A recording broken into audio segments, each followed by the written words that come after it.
Muy buenas tardes a todas y a todos. Esto es Tardes de Ciencia y les damos la más cordial bienvenida. Agradecemos a los asistentes que dejen apagadas sus micrófonos y sus cámaras. Deben estar en rojo para que estén apagados y, bueno, en caso de que tuvieran alguna pregunta, pueden levantar la mano y con mucho gusto, o un servidor, o el doctor Efren o un servidor, les va a dar la palabra y podrán habilitar el micrófono para hacer la pregunta directa o en su defecto hacerla por el chat y bueno, nosotros leeríamos la pregunta. Vamos a darle la voz a nuestro director general de investigaciones, el doctor Ángel Trigos Landa, quien hará la presentación de nuestro ponente. Hola, ¿qué tal? Muy buenas tardes. Muchas gracias por su presencia. Muchas gracias, doctor Efren Mesura, por darnos la oportunidad de poderlo escuchar. Muchas gracias, Rodrigo. Muchas gracias, Gladys, por permitirnos, de alguna manera, ayudar a toda la comunidad de la universidad a enterarse de temas científicos y tecnológicos que, de alguna manera, son importantes para nuestro quehacer académico. Como todos sabemos, actualmente estamos viviendo una realidad de contingencia sanitaria por el famoso COVID, o el coronavirus, el cual nos está obligando a cambiar nuestros estilos de vida de alguna manera, y esto nos hace que busquemos alternativas para tratar de desarrollar nuestro trabajo académico. Y es por ello que surge el programa de Tardes de Ciencia, el cual tiene como necesidad divulgar el quehacer de todos los colegas científicos que se encuentran en la Universidad Veracruzana y socializarlos a través de las como la que estamos presenciando. Es bien sabido que veníamos trabajando, sobre todo en la coordinación de difusión de la Dirección General de Investigaciones, con los sábados de la ciencia y con los talleres que estaban programados de Ciencia FIDU para niños 2020. Pues bueno, Tardes de Ciencia no trata de sustituir, sino más bien trata de ser un producto de evolución, el cual tiene como objetivo el divulgar, como comentamos, todos los avances que están realizando en el quehacer de investigación en la universidad. El día de hoy tenemos un interesante tema que es ¿qué es la inteligencia computacional y para qué sirven? Está como todos ustedes, va a estar encargada por el doctor Mesura Montes, de Efren Mesura, y va a versar sobre la inteligencia computacional como la parte de la inteligencia artificial donde se cultivan diferentes áreas de investigación muy dinámicas en las que se han derivado muchas aplicaciones de uso cotidiano hoy en día. Va a establecer la diferencia entre la inteligencia artificial y la inteligencia computacional, enfatizando las características de esta última y que le hacen muy útil la hace muy útil para resolver problemas actuales y complejos. Finalmente se enumeran algunas aplicaciones que se desarrollan en el Centro de Investigación de Inteligencia Artificial de la Universidad Veracruzana, principalmente en el área de análisis de datos, ingeniería y la medicina. El doctor Mesura Montes es doctorado del CINVESTAR y actualmente es profesor investigador del Centro de Investigación de Inteligencia Artificial de nuestra querida Universidad Veracruzana. Sus intereses de investigación son el diseño y estudios de algoritmos inspirados en la naturaleza aplicados a resolver problemas de optimización. Sobre los temas ha publicado más de 150 trabajos en revistas indexadas y así como también conferencias especializadas, más de 14 capítulos del libro y varios reportes técnicos. Él en el Google académico tiene 6.680 citas, o sea, nada despreciables. Estamos hablando que es en este renglón, pues estamos seguramente, sin temor a equivocarme, está entre los 4, 5, 6, 7, 8 investigadores de la Universidad Veracruzana con mayor número de citas.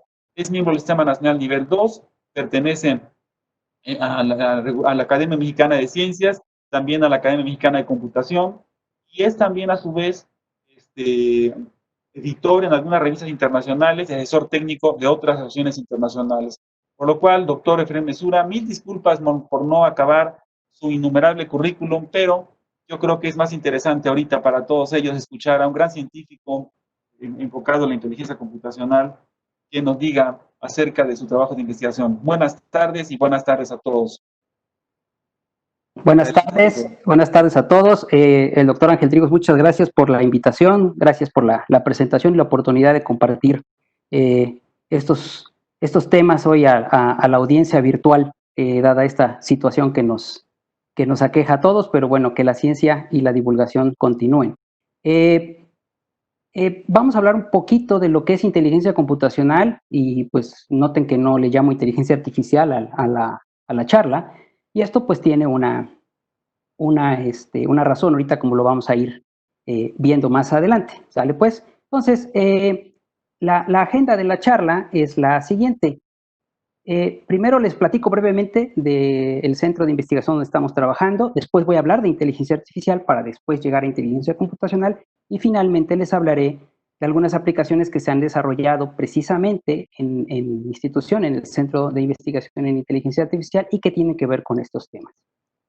Bueno, muy brevemente, pues obviamente la Universidad Veracruzana cubre todo el estado de Veracruz, pero el Centro de Investigación en Inteligencia Artificial está en la ciudad de Jalapa, que está en la zona central, la zona montañosa central del estado. Ahí está la ciudad de Jalapa. Y ahí está en el centro histórico el Centro de Investigación en Inteligencia Artificial.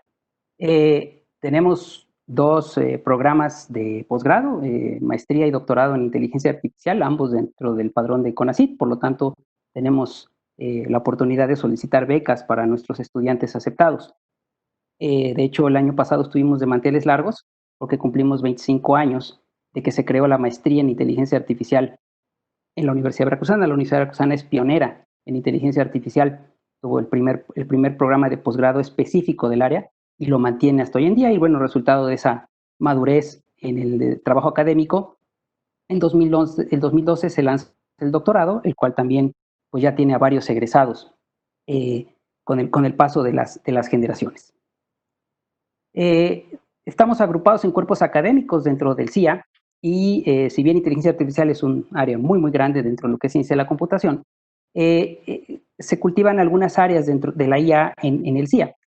Por ejemplo, al cuerpo académico al cual tengo la oportunidad de pertenecer se llama Investigación y Aplicaciones de la Inteligencia Artificial, que como verán, conforme va pasando la charla, pues tiene mucho sentido en términos de lo que voy a platicarles el día de hoy. Están los colegas de Robótica Inteligente, que trabajan precisamente con robótica de servicio, interacción humano-robot, también con cuestiones de sensores, para cuestiones de rehabilitación y demás.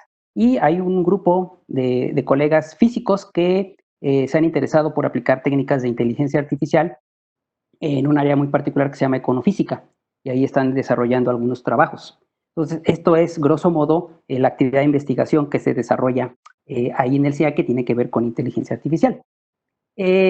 Ok, vamos a entrar en el tema. Inteligencia artificial. ¿Qué es esto de inteligencia artificial? Bueno, pues de hecho es un problema. ¿Por qué? Porque definir inteligencia artificial no es fácil. De hecho, hay muchas definiciones al respecto y esto hace que sea complicado entender realmente qué es el área. Y esto pues es derivado de que el concepto solo de inteligencia tampoco es fácil de definir. De hecho, se habla de tipos de inteligencia y demás. Entonces, aquí estamos ante un problema de definición y esto va complicando las cosas como lo veremos más adelante. ¿Vale? Pues, pero bueno, a mí me gusta mucho una definición que viene en alguno de los libros que aquí pongo a los autores, de Lawyer y Stubblefield, que ubica a la inteligencia artificial dentro de la rama de las ciencias de la computación y si ven la definición ahí dice que se ocupa de automatizar la conducta inteligente. ¿Sale pues? Entonces, entendemos, de acuerdo a esta definición, porque repito hay otras, que lo que se busca es que esa conducta inteligente ligada particularmente a los humanos, se pueda automatizar, digamos, esa es la idea, ¿no? Y hay otras definiciones todavía más fuertes, ¿no? Como que queremos imitar a la inteligencia humana sin que existan diferencias y demás, ¿no? Entonces, digamos que es bastante ambiciosa en general la definición de inteligencia artificial o las definiciones de inteligencia artificial. Sin embargo, la inteligencia artificial es un área que está muy cuestionada. Hay gente que está a favor, hay gente que está en contra y está en un debate que, pues, desde mi punto de vista va a continuar por mucho tiempo, si no es que nunca se resuelve. ¿Por qué? Por esta indefinición en parte y pues porque hay motivos para estar a favor y en contra de ella. Por ejemplo, a favor podríamos considerar a Alan Turing. De hecho, Alan Turing establece en sus artículos científicos pues las bases de la inteligencia artificial y tan era creyente de que esto era posible que establece la famosa prueba de Turing, donde se buscaba que se busca, porque se sigue desarrollando, que un interlocutor, mediante un chat, llamémoslo así, no pueda distinguir si está hablando con un programa de computadora o con un humano. ¿Sí? Y con eso se dice que la prueba se pasa. Entonces Turing cree en la inteligencia artificial y esta vez una prueba para incluso determinar si existe o no. Pero también hay posiciones encontradas, posiciones muy fuertes en contra, como John Searle, que es un filósofo contemporáneo, que lo que propone es la prueba del cuarto chino, donde pues nos deja pensando si realmente la inteligencia artificial va a poder ser posible o no. Él, grosso modo, habla de que hay un cuarto chino cerrado completamente donde solamente te puedes comunicar por una pequeña rendija. Afuera del cuarto chino hay una persona que habla, entiende correctamente, escribe correctamente el chino. Adentro del cuarto chino hay una persona que no entiende nada de chino, o sabe nada de chino, pero tiene a su disposición pequeñas tablas de equivalencia que le permiten determinar, dependiendo de qué signo está escrito, qué signo tendría que escribir. Entonces, sin entender nada, recibiendo el mensaje de la persona, del chino que está fuera del cuarto, lo recibe, no entiende nada, pero es capaz de escribir un mensaje con sentido de respuesta y dárselo a la persona que está fuera, ¿sí? Pero no entiende nada de lo que está haciendo. Entonces, el chino, la persona que está afuera, recibe el mensaje en correcto chino y pues él asume que lo que esté allá adentro del cuarto chino habla, entiende, escribe correctamente el chino, pero la persona que está adentro no entiende nada, simplemente hace una tarea operativa. Y entonces lo que pregunta el filósofo es, ¿se considera que la actividad del que está dentro del cuarto chino es inteligente, sí o no? Y desde ahí nos ponemos a pensar. Porque pues de inicio no surge un sí definitivo, dudamos, lo vemos como algo que tiene cierto mérito, pero pues no está entendiendo nada y surgen muchas dudas. Entonces termina la reflexión del filósofo diciendo, bueno, precisamente lo que está haciendo la persona dentro del cuarto chino es lo que está haciendo el procesador de su computadora. Por lo tanto, la inteligencia artificial nunca va a ser posible, porque el procesador efectivamente nunca aprende. De hecho, cada vez que ustedes apagan su computadora, el procesador se va a dormir y se limpia completamente, ¿no? Entonces, como yo les digo a mis estudiantes, no sé si ustedes en los últimos días han felicitado a su procesador de su computadora de tanto que ha aprendido con el uso. Usualmente es al revés, nos empezamos a quejar, ¿no? De que ya es muy lento, de que ya no cumple las tareas como cuando recién compramos la computadora.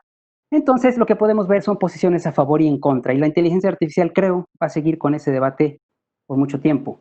Y pues en sus inicios, la inteligencia artificial era un área promisoria. Se empezaron a tener éxitos muy rápido en cuestiones particularmente, por ejemplo, como en juegos de mesa, las damas inglesas, ¿no? Donde el programa de Arthur Samuel logra vencer a un campeón humano.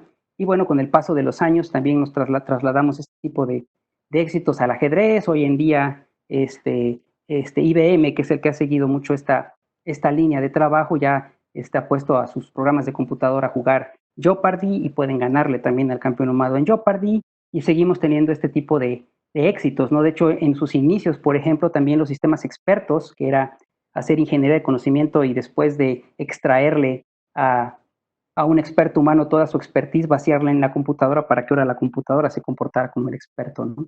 Entonces, la inteligencia artificial prometía mucho de inicio, pero y se esperaba que en pocos años empezaran a resolver ya no problemas en un tablero de juegos, sino problemas del mundo real.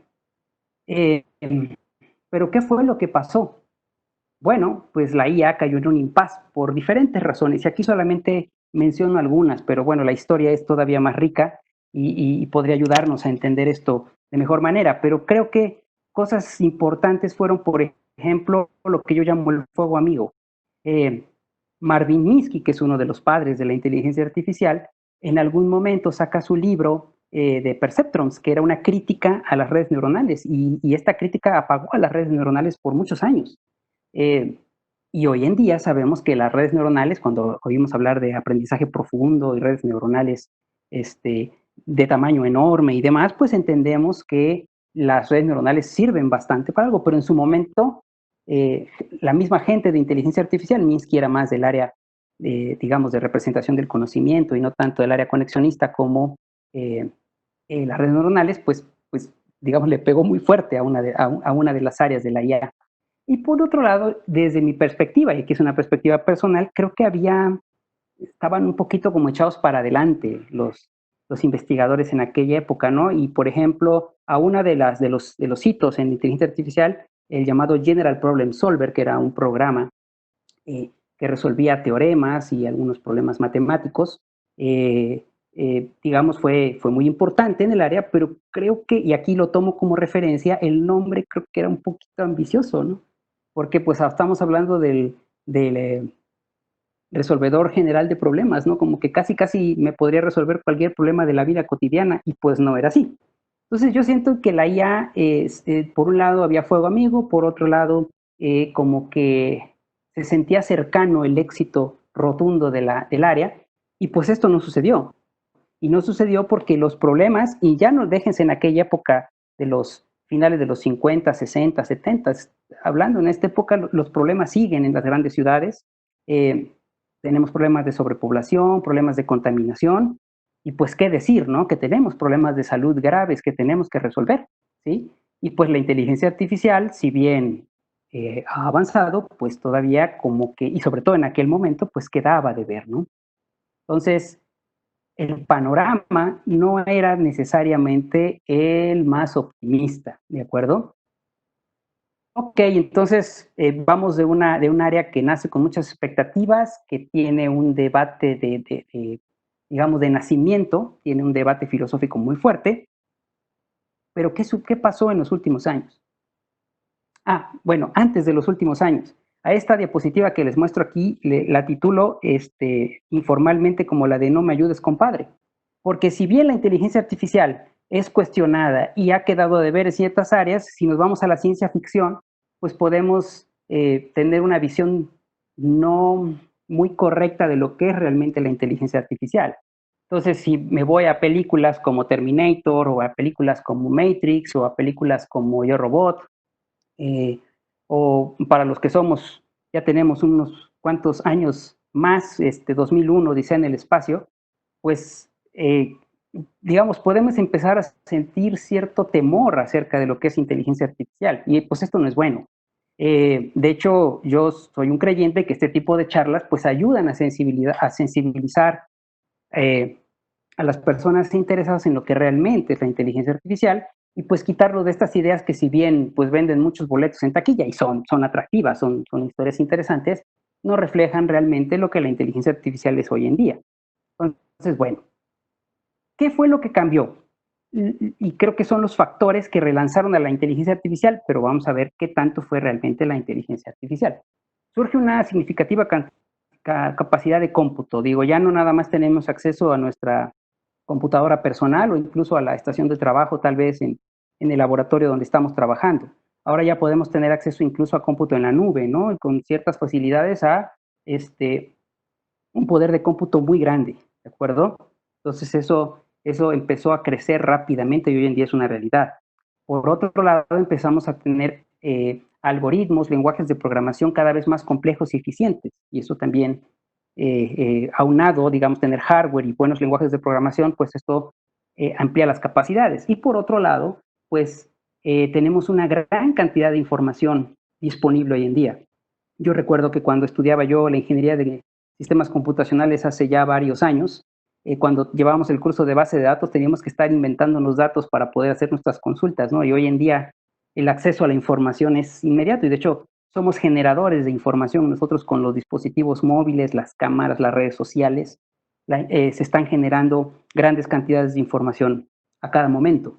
Y bueno, pues al final también gente importante empezó a voltear al área de inteligencia artificial, como Stephen Hawking en su momento, con comentarios pues, que él veía como correctos acerca de la inteligencia artificial, como Michael Jordan, el científico de datos, no el basquetbolista, que empiezan a hablar acerca de lo que está pasando con la inteligencia artificial hoy en día. Hay un interés sobre el área, ¿no? Y pues esto es lo que relanza la inteligencia artificial, pero si hacemos un análisis, y por eso ahora voy al otro término de inteligencia computacional, vamos a ver que realmente las técnicas que hoy han puesto en la mira la inteligencia artificial, en el escenario, no es toda la inteligencia artificial como tal. de hecho es un área que es, la llamamos inteligencia computacional y que tal vez el término es menos conocido que el de la IA. Entonces, ¿qué es inteligencia computacional? De inicio es algo menos ambicioso que la IA. Yo lo veo como un subconjunto de la inteligencia artificial. Entonces es algo más pequeño, donde el objetivo otra vez es, digamos, le bajamos 3 rayitas a las ambiciones y vamos a ver qué es lo que propone la inteligencia computacional, que va en línea con la IA, pero otra vez, sin meternos en tantos problemas que nos llevan hasta cuestiones filosóficas. ¿Qué es la inteligencia computacional? Dice ahí la diapositiva, dice estudio mecanismos adaptativos, esa es una parte importante, dice, para generar o facilitar comportamiento inteligente. Yo le pondría ahí tal vez comportamiento interesante, ¿vale? Pues, o sea, algo que sea útil, ¿vale? Pero eso sí, en ambientes complejos, inciertos y cambiantes. O sea, ahora sí queremos resolver ya no los problemas de las jugadas de ajedrez, queremos resolver problemas en el mundo en el que vivimos, porque esos son los que más nos importan. No digo que los otros no sean importantes, pero pues hoy en día la pandemia nos ha mostrado que hay muchos problemas que tenemos que resolver en nuestro mundo y la ciencia es la que puede aportar mucho a ello. ¿Vale? Pues, entonces, estamos hablando de esquemas adaptativos, entonces pasamos de un cómputo duro a un cómputo suave. También por ahí hay un término que se escucha bastante de soft computing, ¿no? Que es un cómputo que se puede adaptar a las diferentes condiciones cambiantes de los problemas del mundo real. ¿Sí? Y pues qué mejor ejemplo de inspiración para poder adaptarnos a diferentes ambientes, a diferentes condiciones y los problemas que queremos resolver, ¿sí? Porque así son los problemas del mundo real, muchos de ellos, pues que la naturaleza. ¿Sí? Y a mí el ejemplo que más me gusta es el de los osos, ¿no? Porque los osos, pues todos son osos, pero no es lo mismo un oso polar que un oso grizzly o que un koala. ¿Y quién ha determinado las diferencias significativas en sus características?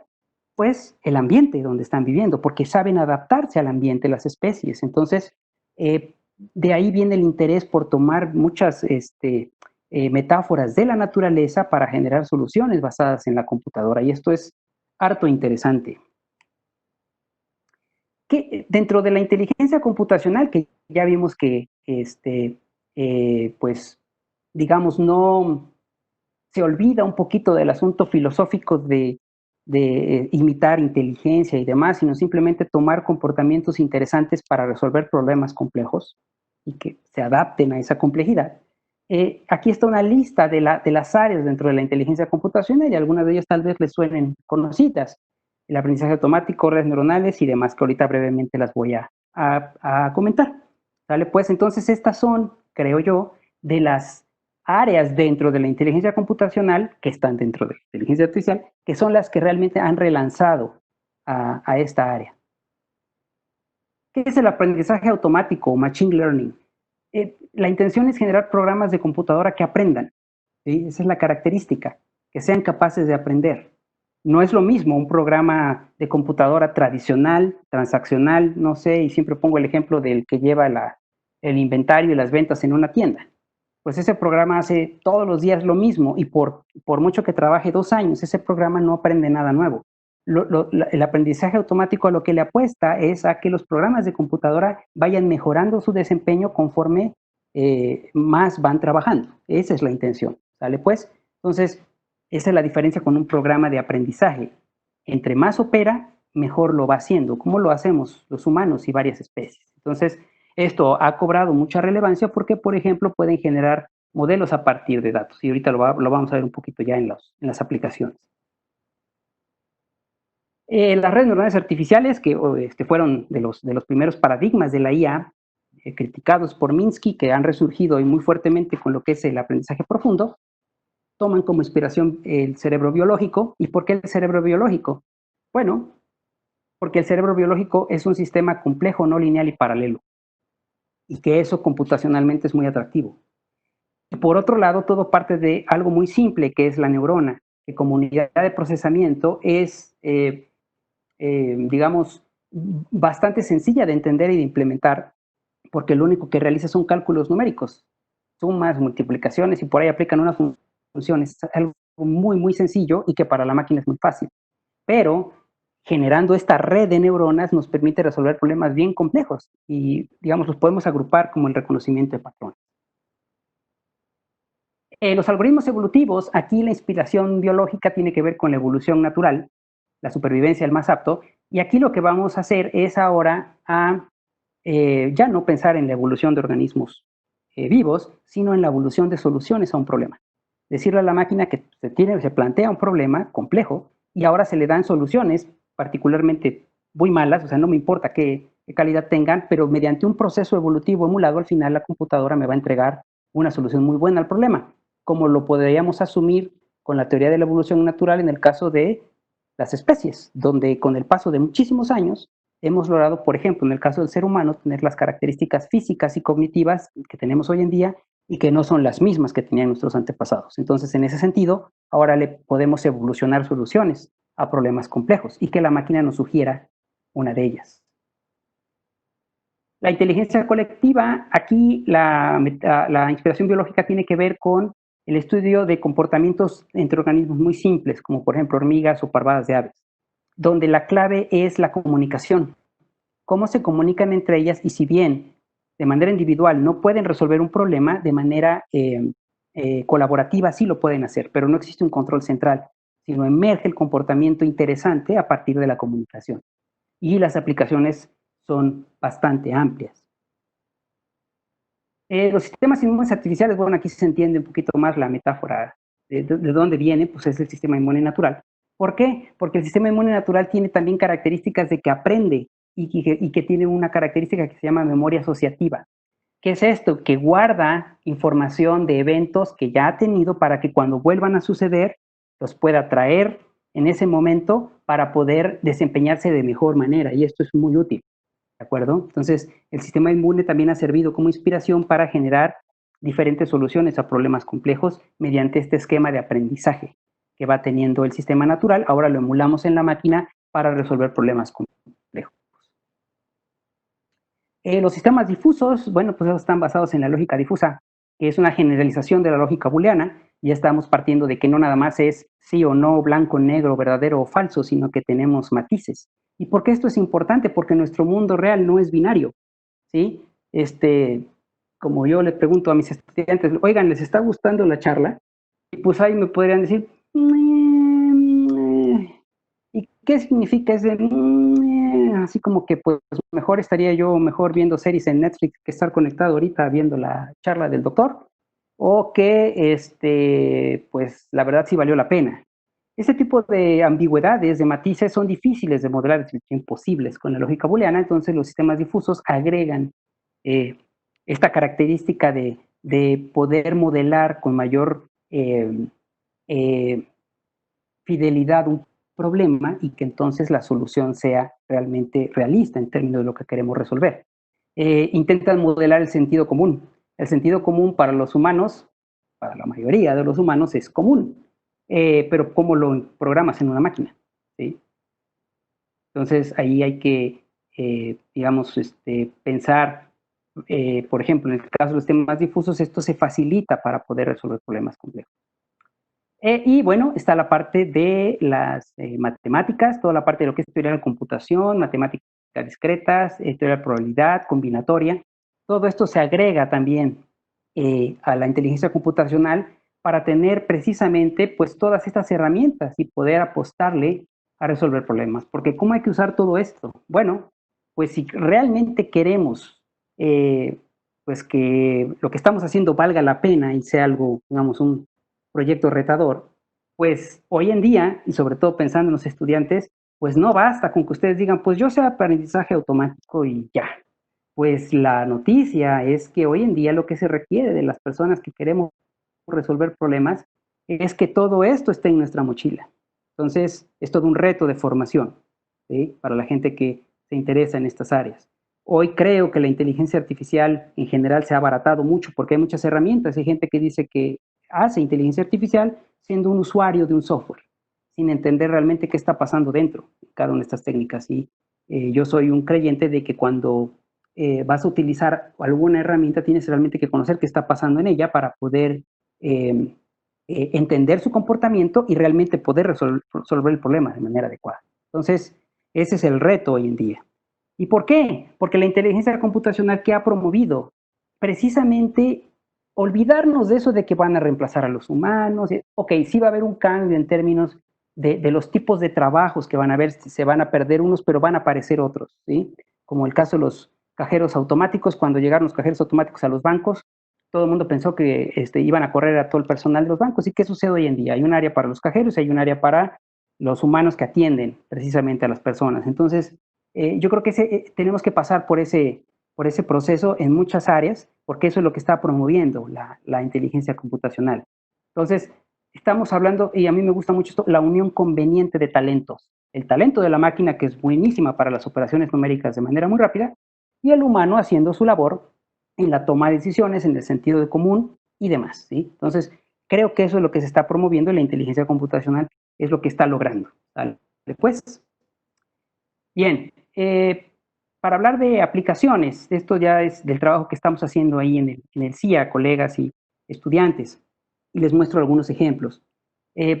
Miren, este lo pongo primero porque es algo que, pues, hoy en día hay un crecimiento exponencial en las aplicaciones de este tipo, que es tener datos y tratar de generar modelos a partir de los datos para tener un conocimiento que me permita tomar decisiones, ¿no?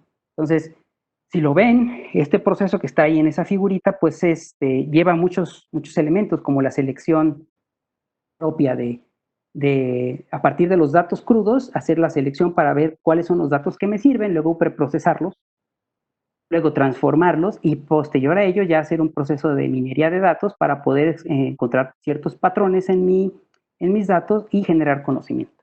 ¿Pero qué creen?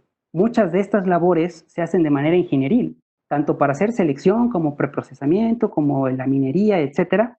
Hay muchas técnicas y hay muchas opciones. Y muchas veces el hacer estas cosas se va haciendo con la expertise humana.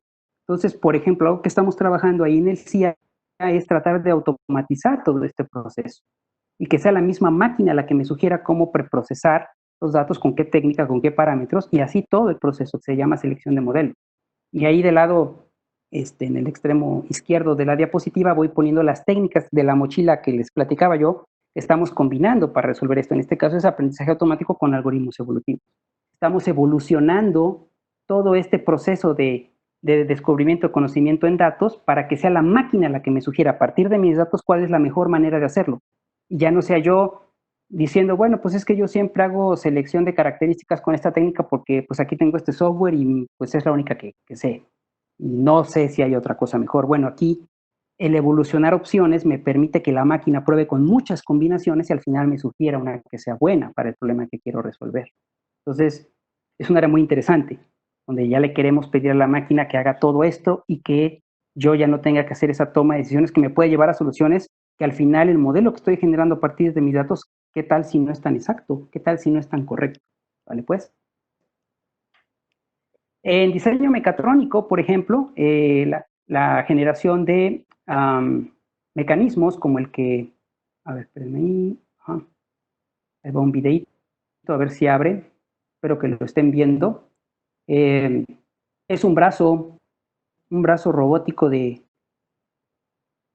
cuatro barras que tiene que pasar por los puntos. Yo les voy platicando ahorita y espero que en algún momento lo vayan viendo ahí.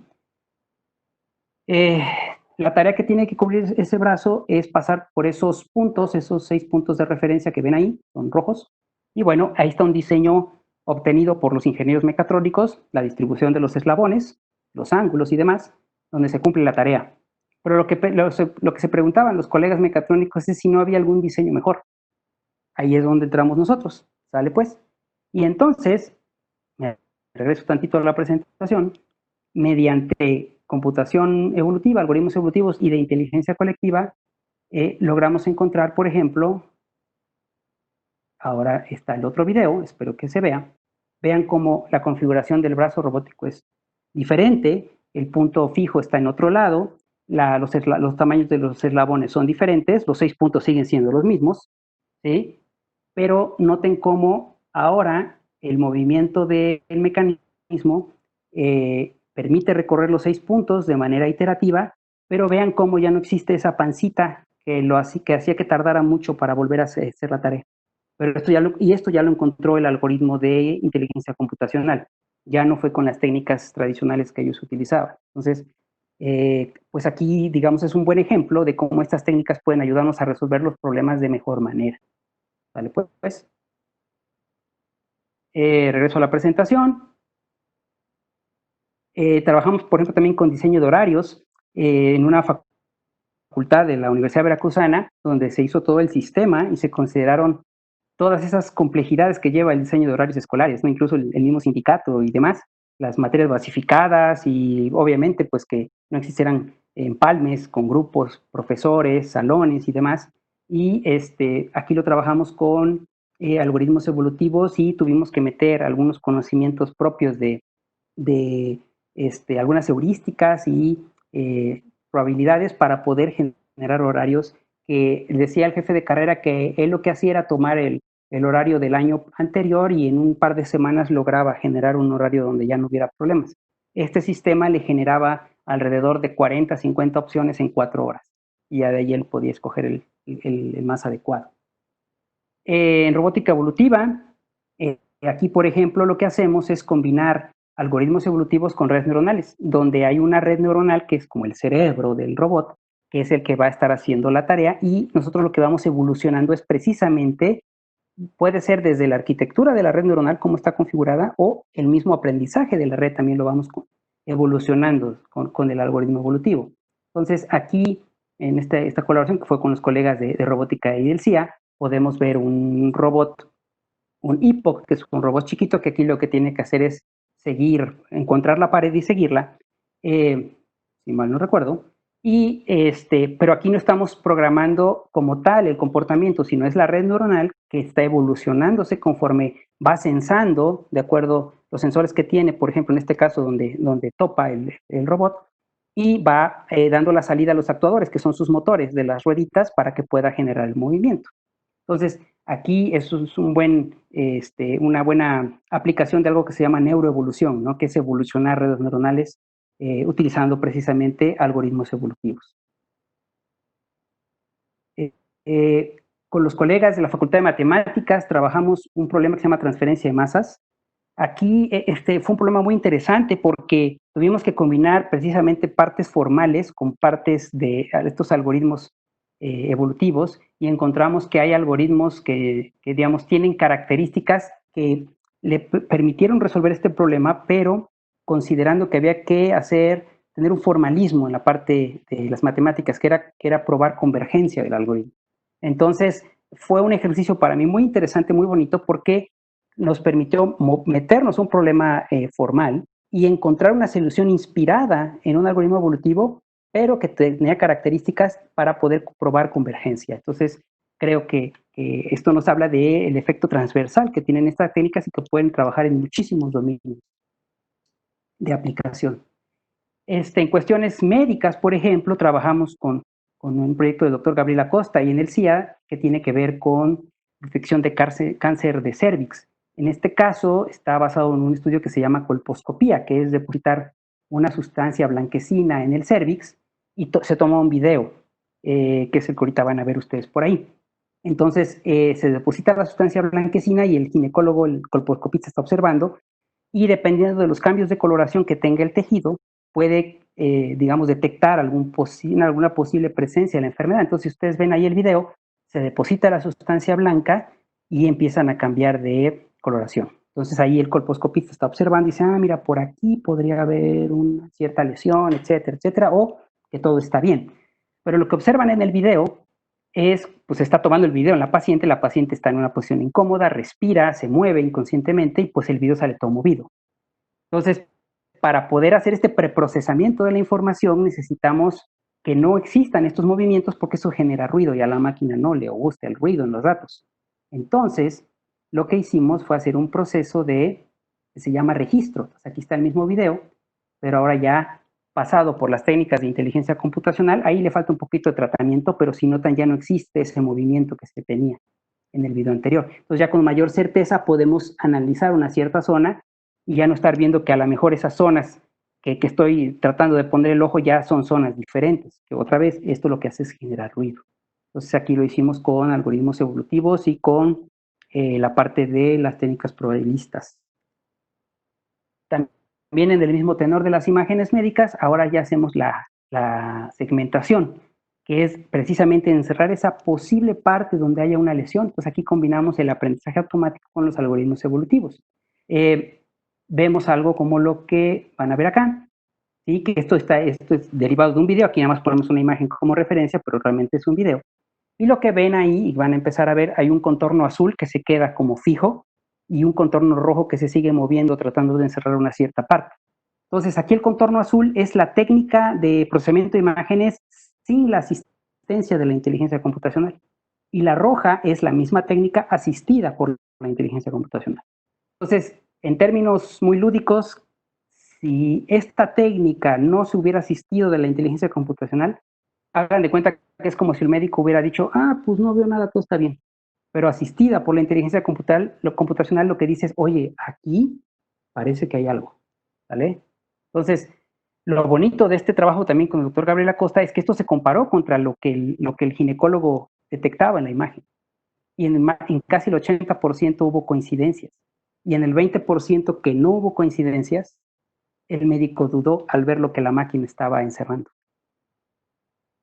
Y eso hace muy rico esto, porque entonces vemos cómo podemos tener herramientas que asistan al humano en sus tareas. De eso se trata la inteligencia artificial hoy en día. Y este es otro trabajo que tiene también que ver con cuestiones médicas, en este caso es el cáncer de mama, pero con una técnica alternativa que se llama que tiene que ver con la temperatura del seno, la termografía, que particularmente es para cierto tipo de cáncer de mama, por ejemplo, mujeres que ya fueron radiadas porque ya tuvieron cáncer, cuando se hacen la mastografía sale toda blanca. Entonces, por la temperatura del seno pueden detectar ciertas cosas. Y aquí el trabajo se puso muy, muy interesante porque uno de los grandes problemas en el dominio médico es que se tienen muchos datos, en la mayoría de los casos, de gente enferma, pero no de gente sana. Entonces, cuando tú procesas estos datos, pues la máquina aprende precisamente a detectar gente enferma, ¿sí? Pero cuando le presentas gente sana, te la clasifica como enferma en términos generales, y eso no está bien. Entonces ahí hay un problema muy grave que se llama balanceo de clases. Entonces de esto trató este trabajo de tesis, donde teníamos que hacer ese balanceo porque teníamos muchos casos enfermos y pocos sanos. ¿Cómo hacerle para tener más casos sanos, de alguna manera, y que la máquina pueda aprender las dos opciones? Y bueno, pues hoy en día tenemos esta pandemia enfrente de nosotros y ya estamos empezando a trabajar en esto con el doctor Gabriel Acosta, un proyecto que estamos haciendo con una colección de imágenes que ya está trabajada sobre el daño que genera en los pulmones a enfermos de COVID-19 y lo estamos empezando a trabajar. Es un problema interesante, lo estamos empezando ya a trabajar con algunas técnicas propias de procesamiento de imágenes asistido por evolutivos y en eso estamos. ¿Sale? Pues en eso está el CIA. Y en eso están nuestros estudiantes. Queremos empezar ya a trabajar con esto pronto. De hecho, ya lo estamos empezando a hacer. Estamos teniendo ya un proyecto por ahí para empezar a trabajar con este tipo de problemas porque queremos contribuir precisamente a resolver otra vez problemas que nos interesen, que ya no es el tablero de ajedrez, ahora sí queremos resolver problemas que de alguna manera impacten en la vida de la humanidad. Y pues yo aquí tengo la oportunidad y el honor de estar platicando con ustedes de manera virtual, pero esto no sería posible sin el super equipo de trabajo del cual yo tengo la oportunidad de colaborar y ahí están sus nombres, para ellos mi agradecimiento y mi reconocimiento, para ellos realmente es el reconocimiento de estos trabajos. Muchas gracias y estoy atento a preguntas.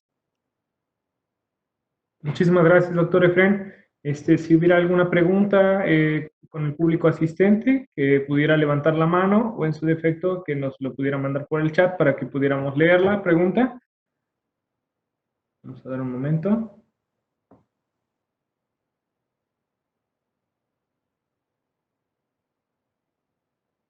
Hola Fer, ¿cómo estás? Si gustas habilitar tu micrófono para que hagas la pregunta, tiene que estar en gris.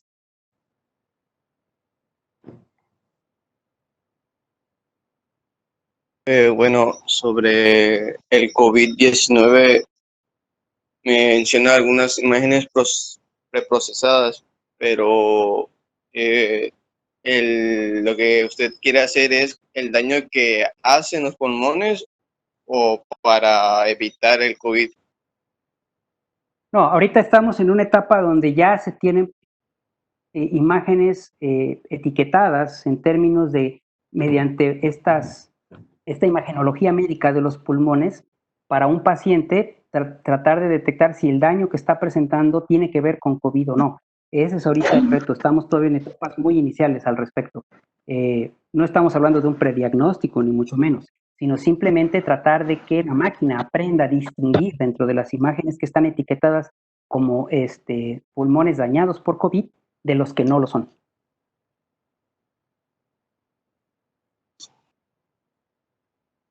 Muchas gracias, Fer. ¿Alguna otra pregunta quisieran hacerle al doctor Fren?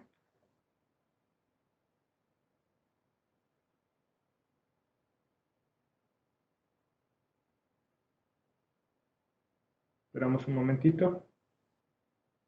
Sí, que se animen, hombre, no pasa nada.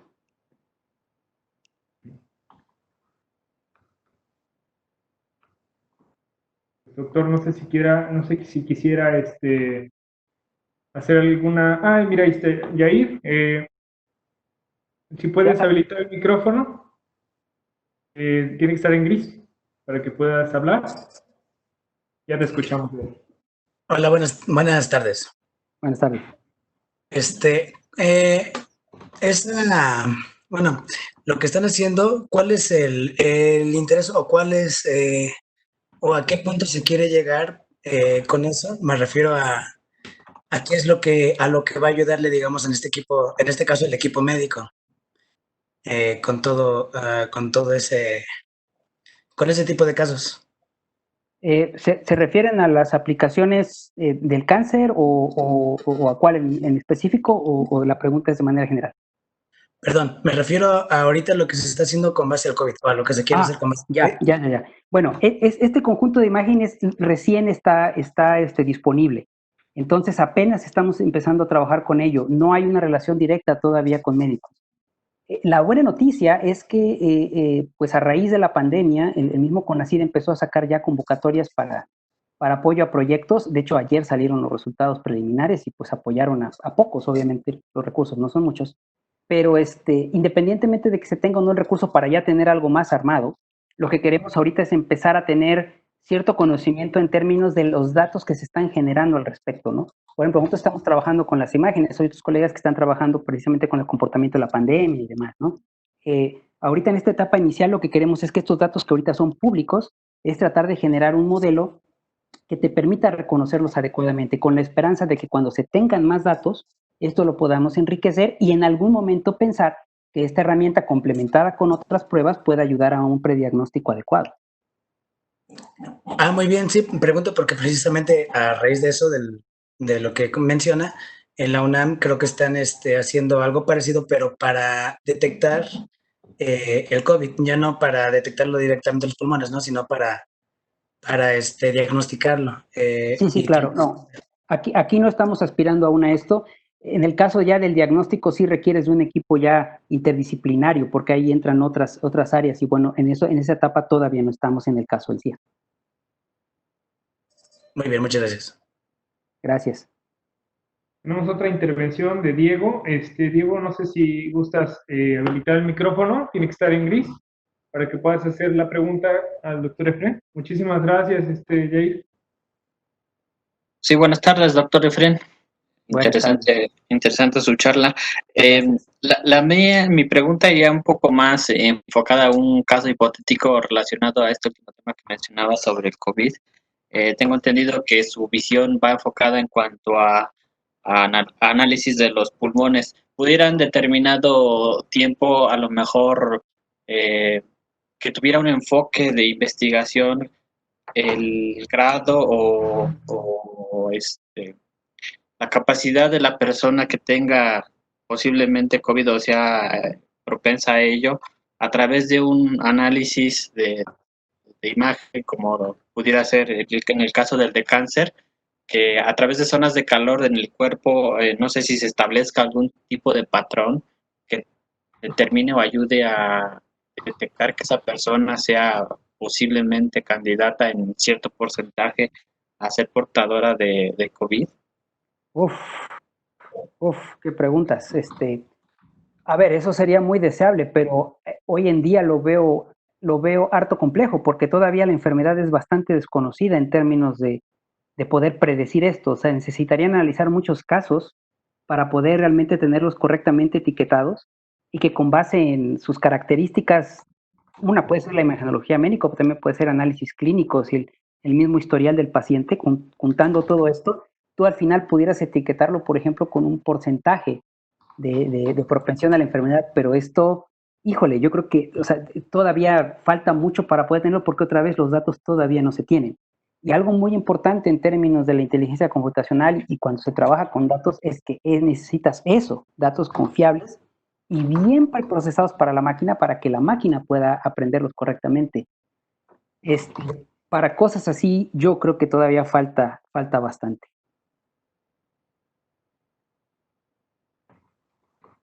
De acuerdo, muchas gracias. Fer, tenemos otra intervención.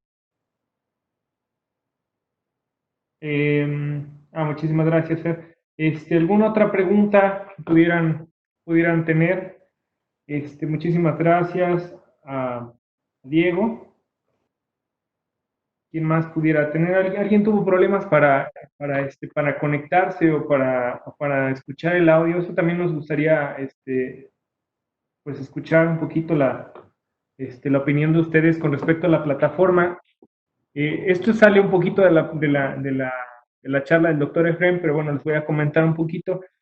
Tuvimos la iniciativa de ocupar la plataforma Cisco Webex en vez de Zoom, porque precisamente el problema que tuvo Zoom con la seguridad, pues era importante para nosotros y para los usuarios que en este caso pudieran tener y alguna vulnerabilidad en cuanto a seguridad. Cisco Webex es una aplicación muy segura, entonces, bueno, realmente por eso es que nos migramos a esta aplicación. Pero alguien más que quisiera preguntarle algo al doctor Alfred.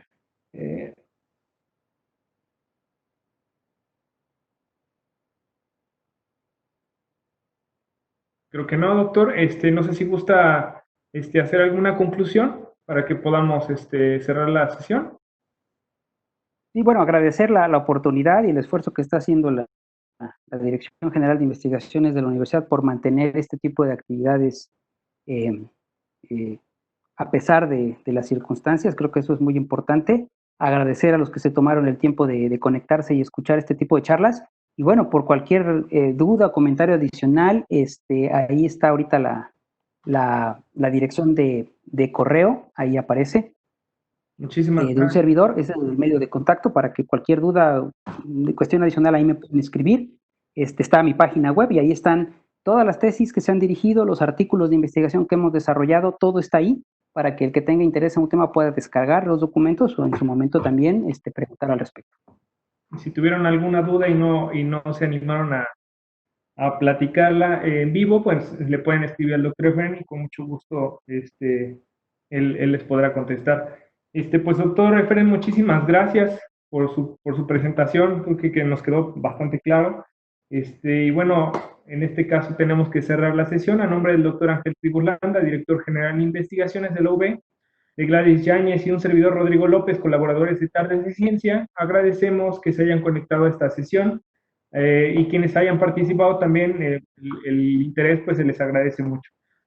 Pues al ponente definitivamente por su participación del día de hoy y a Comunicación Universitaria, quien nos hace la difusión de estas charlas también. Les recordamos que, bueno, que los esperamos el día viernes 29 de mayo con la charla El material genético para diagnosticar, tratar y prevenir enfermedades, que va a impartir la doctora Carolina Barrientos Salcedo de la Facultad de Bioanálisis, Región Veracruz de la Universidad Veracruzana.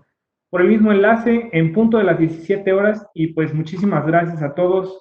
Doctor, muchísimas gracias, y pues los esperamos el día viernes. Hasta luego. Hasta luego, gracias.